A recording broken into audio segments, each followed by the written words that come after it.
E.T. Phone Home.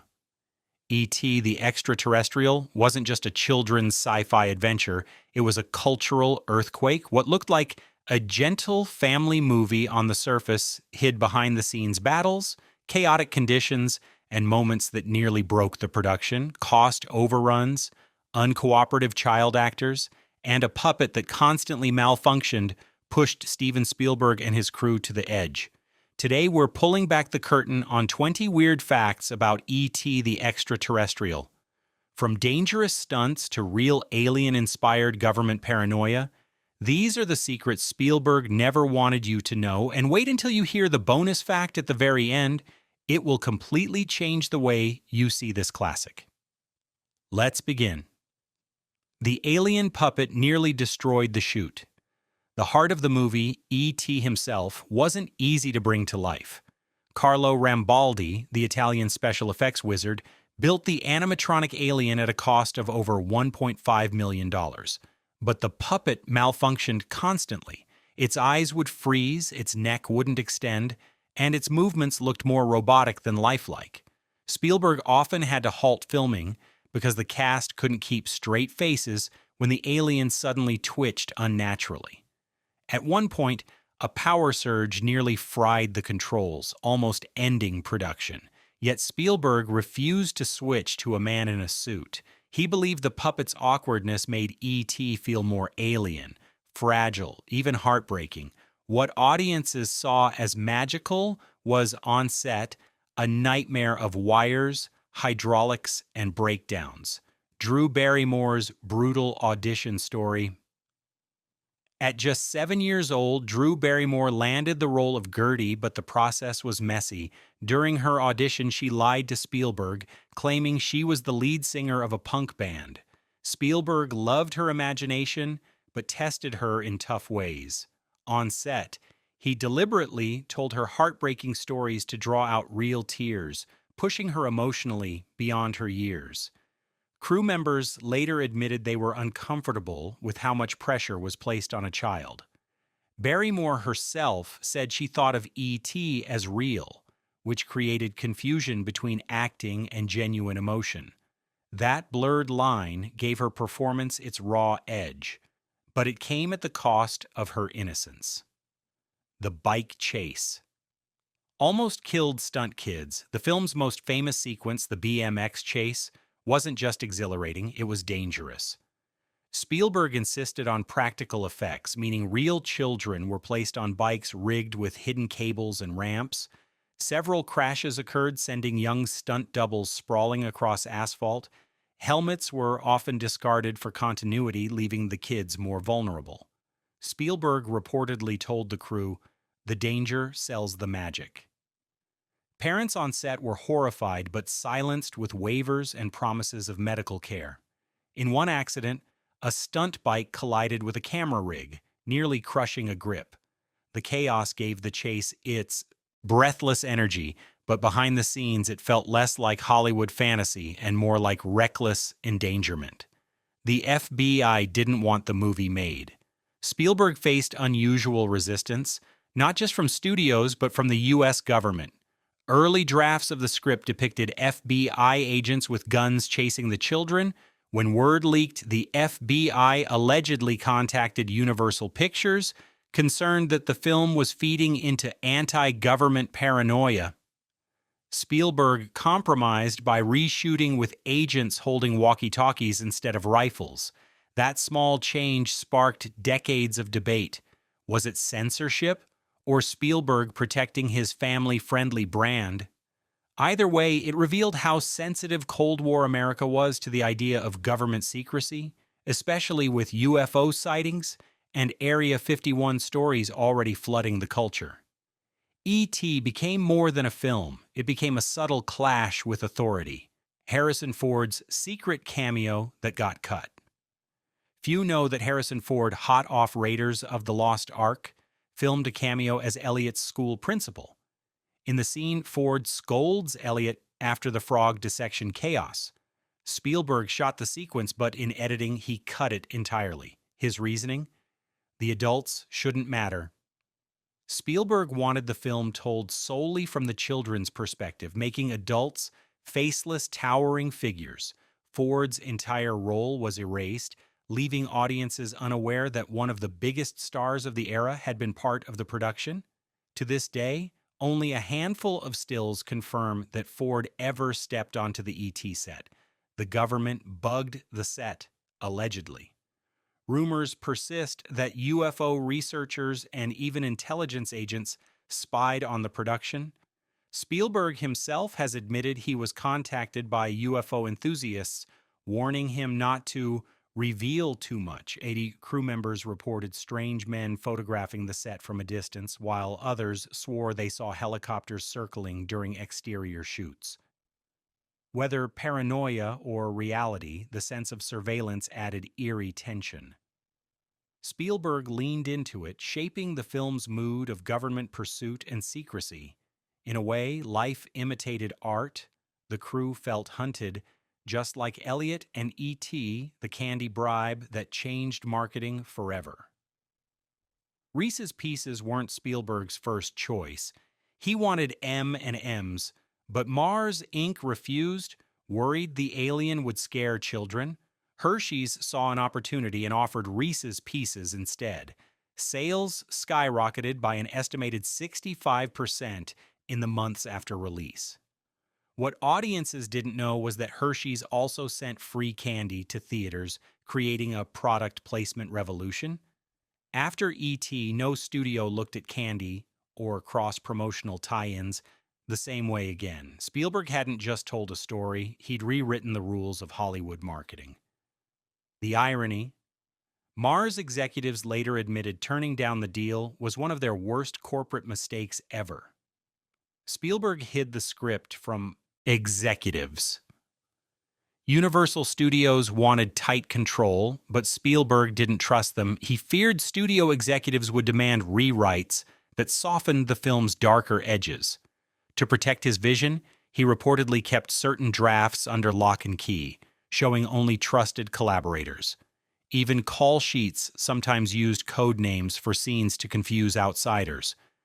Spielberg fought to keep the film about empathy, not spectacle. Studio brass begged him to add more government involvement, more explosions, more sci-fi wow factor. He refused. Not explosions, but intimacy. Not war, but love. Against industry logic, Spielberg bet on quiet emotion. The gamble made E.T. one of the most profitable films in history, proving restraint could be more powerful than noise. The set was kept child-friendly to a fault. To capture authentic performances from Henry Thomas, Drew Barrymore, and Robert McNaughton, Spielberg ran the set almost like a daycare. He banned swearing from crew members, allowed toys in between takes, and even made sure E.T. was always visible. The alien puppet was deliberately left alive in the children's presence, operated by puppeteers so the kids never broke their belief. But this method had consequences. The actors became so emotionally attached that when E.T. died during filming, Barrymore broke down sobbing uncontrollably. Spielberg had to halt production to comfort her. The blurred line between acting and reality created magic on screen, but it also left young actors emotionally scarred long after the cameras stopped rolling.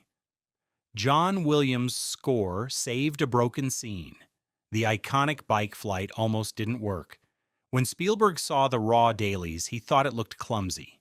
Just kids on bikes against clunky blue screen projections. He considered cutting it entirely. Enter John Williams. He watched the footage and composed a soaring score that transformed the awkward visuals into transcendence. Spielberg was so moved that he re-edited the sequence to match Williams' music beat for beat, reversing his usual process. The music gave the moment emotional liftoff, convincing audiences they were witnessing magic instead of wires. Go ahead and like and subscribe, because just as John Williams saved this scene, we're saving the best revelations for you before the credits roll. The power of music turned failure into immortality. The hospital scene was horrifyingly realistic. The scene where doctors fight to save E.T. wasn't acted by extras, it featured real medical professionals. Spielberg wanted authenticity, so he brought in real doctors and nurses, instructing them to react as they would in a true emergency. The result? Chaotic shouting, overlapping dialogue, and brutal realism that unsettled even the crew. The children on set were shaken, believing E.T. might actually be dying. Spielberg later admitted he worried he'd gone too far, but the raw panic in the scene gave the film its emotional core. What audiences saw as heartbreaking cinema was, in reality, a blurred line between fiction and genuine human instinct in the face of mortality. Steven Spielberg's fear of failure haunted production. By 1982, Spielberg was already a household name, but he wasn't confident. After the massive success of Raiders of the Lost Ark, he worried that E.T. would be seen as too soft or even childish. Crew members recalled him pacing the set, second-guessing decisions, and asking, "Is this going to work?" daily. At one point, he considered shelving the project entirely, convinced audiences wouldn't buy into a wrinkled alien and kids on bikes. Ironically, that vulnerability fueled his perfectionism. Every frame was agonized over, every emotional beat was sharpened. What Spielberg feared would ruin his career instead became his most personal triumph, and the film that defined his reputation as a master of heart over spectacle. The ending was almost completely different. The tearful farewell we know today almost didn't happen. Early drafts had E.T. dying permanently, leaving Elliot devastated. Spielberg considered it, believing tragedy might give the film greater seriousness. But test audiences were shattered, with children reportedly leaving the theater sobbing uncontrollably. Parents wrote complaint letters. Spielberg, sensing disaster, reshot the ending with E.T. surviving and departing in peace. Yet, traces of that original bleak tone remain. The government agents closing in, the medical equipment, the lifeless alien body, all remnants of the darker version. What feels like catharsis today was almost cinematic devastation, a reminder that one editorial decision can alter the cultural impact of a story forever. Merchandising chaos nearly sank the release. After Star Wars, every studio chased toy sales. Universal assumed E.T. merchandise would dominate the market. But toy companies balked. They said the alien looked too ugly for children. Kenner, the giant behind Star Wars toys, passed entirely. Only smaller companies signed on, and when demand exploded, shelves went empty. Universal lost millions in potential revenue because no one could keep up. Parents camped outside toy stores, scalpers sold plush dolls at inflated prices, and Christmas 1982 became a frenzy. Ironically, the alien dismissed as unmarketable became the decade's hottest toy. The merchandising disaster proved Hollywood's greed nearly undermined one of its most beloved stories, but E.T.'s charm was too strong to fail. The actors didn't see the script's ending. Spielberg deliberately withheld the final pages of the script from the child actors. He wanted their reactions in the farewell scene to be raw and unrehearsed. When E.T. finally boarded the spaceship, Henry Thomas and Drew Barrymore's tears were genuine. They had no idea if the alien was leaving forever or dying. Crew members reported an almost eerie silence after the first take, with everyone too emotional to speak. Spielberg believed children's unfiltered reactions would resonate more than rehearsed lines. He was right. The finale became one of the most iconic goodbyes in cinema history. The secretive approach blurred the line between acting and reality, capturing grief and wonder that could never have been faked. Michael Jackson was used in promotions, but it backfired. In 1982, Universal partnered with Michael Jackson, releasing a narrated E.T. storybook album with his voice. Jackson's popularity was expected to boost the film further, but the project turned chaotic. Epic Records, Jackson's label, tried to block it, leading to lawsuits over distribution. The strange collaboration confused fans. Was E.T. a movie or a children's album? The record became a collector's item, but behind the scenes, lawyers fought bitterly over rights and royalties. Spielberg barely spoke of it again. What seemed like a clever cross-promotion ended as a messy corporate feud, proving that mixing the most famous pop star in the world with a family-friendly alien was not the marketing dream it appeared to be. Henry Thomas's heartbreaking audition tape. Henry Thomas landed the role of Elliot in a way few actors ever could. During his audition, Spielberg asked him to improvise a scene where government agents were trying to take away his best friend. Thomas wept on cue, begging, "Don't take him away!" His raw emotion stunned Spielberg, who immediately hired him on the spot. Spielberg was so moved, he said, "Okay, kid, you got the job." That one audition tape is still studied by actors today, not for technique, but for authenticity. Thomas wasn't pretending, he was feeling. It set the tone for the entire film, where innocence and vulnerability became weapons more powerful than any special effect. The film was almost rated N or R. Believe it or not, E.T. almost didn't earn its PG rating. The FBI chase scenes, the government lab equipment, and E.T.'s near-death experience were considered too intense for children. Ratings board members debated whether the film contained sustained terror. One official even suggested an R rating due to the guns originally used by agents. Spielberg fought back fiercely, insisting the film was meant for families. He trimmed dialogue, reshot certain scenes, and softened moments of violence. Eventually, the board relented, granting PG. Ironically, the controversy helped push the MPAA to later create PG-13. Without E.T., modern film ratings might look very different, proving even a children's story can reshape Hollywood's entire system. The crew worked in near-total secrecy. To prevent leaks, Spielberg demanded strict secrecy on set. Crew members signed non-disclosure agreements, unusual at the time. Call sheets sometimes listed fake scene names, and security guards were stationed to keep outsiders away. Even Universal executives complained they weren't given full access. This secrecy paid off. Audiences walked into theaters in 1982 with almost no knowledge of the plot. The trailer barely revealed the alien at all, a rarity in marketing. That sense of mystery helped fuel word of mouth, making the premiere feel like a shared discovery rather than a corporate product. What began as paranoia transformed into one of cinema's most effective publicity strategies: silence as marketing gold. The premiere left audiences stunned into silence. When E.T. premiered at Cannes in 1982, the reaction wasn't instant applause, it was silence. Long, emotional silence. Then, as the credits rolled, the audience erupted in tears and ovations that lasted minutes. Even hardened critics admitted they were overwhelmed. Spielberg himself reportedly cried during the screening, relieved that his vulnerable story had connected. For a brief moment, the glitz of Cannes was replaced with childlike wonder.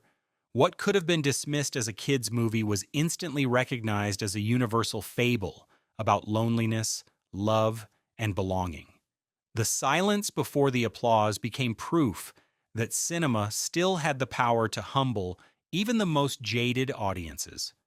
The U.S. government really studied E.T. Here's the kicker. E.T. didn't just inspire audiences. It drew attention from NASA and the White House. In 1983, President Ronald Reagan reportedly told Spielberg at a White House screening, "You know, there are only a handful of people in this room who know how true this really is." The line blurred reality and rumor, fueling decades of conspiracy theories about government knowledge of extraterrestrials. Whether Reagan was joking or not, the moment cemented E.T. as more than fiction. It became a cultural touchstone for real-world debates about alien life, government secrecy, and humanity's place in the cosmos. The most surprising fact: a family film about friendship may have been closer to reality than anyone realized.